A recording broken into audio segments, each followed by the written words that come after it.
Sebelum diperiksa sebagai tersangka kasus tudingan ijazah Presiden ke-7 RI Jokowi di Polda Metro Jaya, Kamis 13 November 2025, Rismon Sianipar memamerkan salah satu buku yang ia tulis. Bahkan ia menawarkan siapapun yang mau menggandakan atau berupa PDF bisa didapat secara gratis dan cuma-cuma. Terutama kepulangan dari Pak Rasulullah dari Sydney.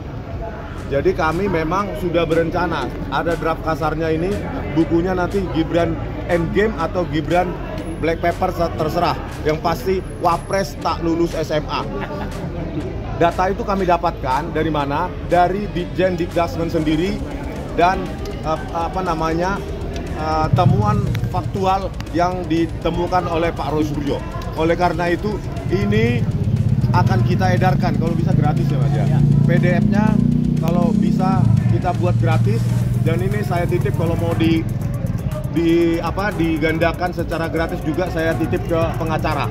Ini worst case scenario, siapa tahu terjadi hal-hal yang tidak diinginkan, ya kan? Oleh karena ini foto aja, fotokopi semua atau saya bagikan nanti PDF gratisnya secara cuma-cuma untuk seluruh rakyat Indonesia bahwa kita sayangnya negara sebesar ini memiliki wapres yang tidak pernah lulus SMA baik dalam maupun luar negeri.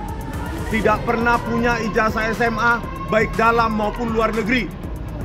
Apa yang dia tempuh adalah, ini menurut Ditjen Dikdasmen, sekolah di Orchid Park Secondary School sampai kelas 10 atau kelas 1 SMA, dilanjutkan dengan diploma di UTS Insert.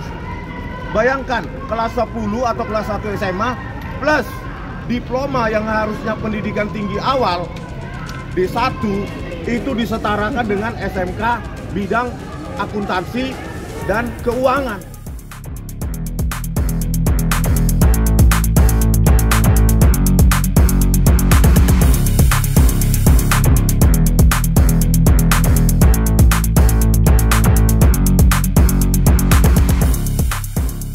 Kalau polisi menghadirkan 1000 Luna Maya, bukan Lucinta Luna ya.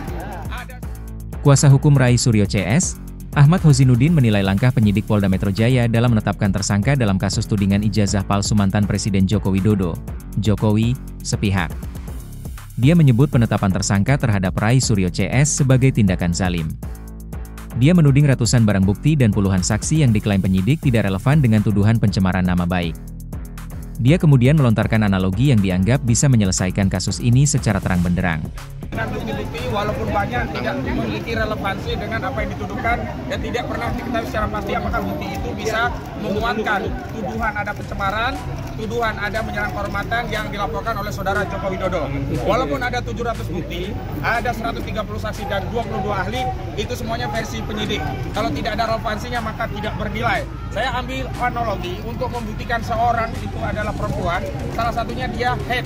Jadi kalau polisi menghadirkan 1000 Luna Maya, bukan Lucinta Luna ya, ada 100.000 Lucinta Luna, tetap tidak akan bisa membuktikan bahwa Lucinta Luna itu perempuan begitu ya, dia tetap laki-laki. Dan hari ini bukan 700 bukti yang kita tunggu, sebenarnya hanya cukup satu bukti, yakni selembar ijazah dari saudara Joko Widodo yang tidak pernah kunjung dihadirkan.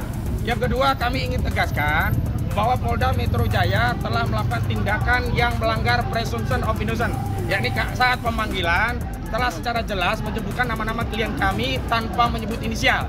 Padahal awalnya sudah disebutkan secara inisial, tetapi saat pemanggilan yang menjelaskan 3 mekanisme baik dilakukan secara langsung, dikirim lewat WhatsApp dan lewat pos, itu secara tegas menyebut nama-nama. Kalau nama-nama itu muncul dari media, wajar. Tetapi kalau itu dari aparat penegak hukum, itu sama saja. Polda Metro Jaya telah melakukan apa yang disebut pelanggaran asas hukum, presumption of innocence. Yang selanjutnya, hari ini klien kami ada panggilan sebagai tersangka. Padahal ada satu terlapor yang naik juga menjadi tersangka belum diperiksa. Artinya ada target-target yang sifatnya prematur terhadap klien kami dan ini kami kuat dugaannya ini bukanlah proses hukum murni tapi ada proses yang melibatkan tangan-tangan kekuasaan diawali dengan tuntutan-tuntutan pendukung Jokowi untuk segera menetapkan tersangka dan hari ini mereka melakukan tuntutan-tuntutan untuk menetapkan tersangka menjadi tahanan. Saya tegaskan, hari ini yang harusnya segera ditahan adalah Firly Bahuri yang sudah 2 tahun lebih sudah tersangka. Tetapi Polda Metro Jaya tidak melakukan tindakan apapun. Karena itu hari ini kami yakin klien kami pun tidak akan dilakukan penahanan sebagaimana Polda tidak melakukan penahanan terhadap Firly Bahuri. Selanjutnya yang harus ditahan karena berkekuatan hukum tetap adalah Sylvester Matutina. Karena dia...